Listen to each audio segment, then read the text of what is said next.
Patiente âgée de 55 ans a été opérée il y a 3 mois d'un hallux valgus droit. Elle vient vous consulter en raison d'une tuméfaction douloureuse située sur le bord interne du premier métatarsien dans sa partie distale. Cette tuméfaction rend impossible le port de certaines chaussures.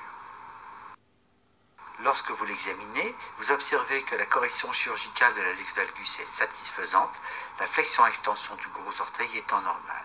Vous observez effectivement la présence d'une tuméfaction douloureuse située en regard de la partie distale du premier métatarsien sur son bord interne, tuméfaction douloureuse de la taille d'une tête d'épingle, de consistance dure, peu mobile sous le doigt et sans signe inflammatoire périphérique.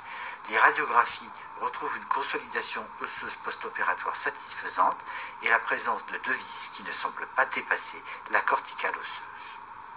La sonde d'échographie est appliquée sur le bord médial de ce premier métatarsien en regard de la tuméfaction qui est située à proximité de la tête de ce métatarsien et nous pouvons identifier dans un premier temps la corticale osseuse du métatarsien. Trouvée dans le plan superficiel, la tuméfaction perçue sous le doigt qui est hyperéchogène, entourée par un halo anéchogène et qui est située dans un plan très superficiel à environ 7 mm du plan cutané. Nous avons utilisé une poche à eau pour bien visualiser cette structure très superficielle. À proximité de la tuméfaction perçue sous le doigt, nous pouvons visualiser 2 vis. Ces 2 vis sont reconnaissables en termes d'écostructure car, comme pour tous les corps métalliques, on observe des échos de réverbération situés à proximité de ces vis que vous pouvez voir là sur l'écran.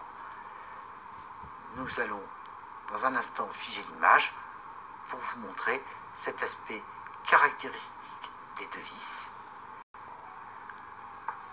Vous voyez ici ces 2 vis qui apparaissent avec leurs échos de réverbération.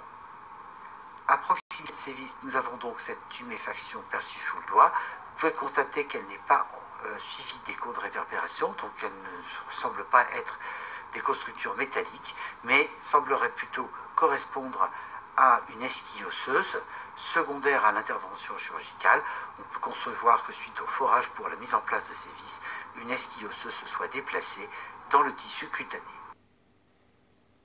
Nous retiendrons qu'en présence d'un corps étranger situé dans le tissu cutané, l'échographie peut avoir un rôle pour nous aider, pour nous orienter sur la nature de ce corps étranger. S'il s'agit de métal, on observera des échos de réverbération sur l'écran.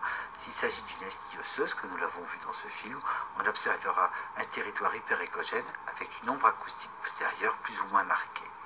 L'existence d'un œdème à proximité s'observera sous la forme d'un territoire hypoéchogène autour de ce corps étranger. Enfin, on pourra observer un signal au Doppler énergie témoignant d'une réaction inflammatoire à proximité.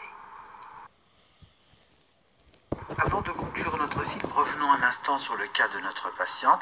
Pour confirmer le diagnostic, nous avons effectué de nouvelles radiographies avec des incidences en rayons mous centrées sur le bord médial de ce premier métatarsien qui ont permis de mettre en évidence l'esquille osseuse.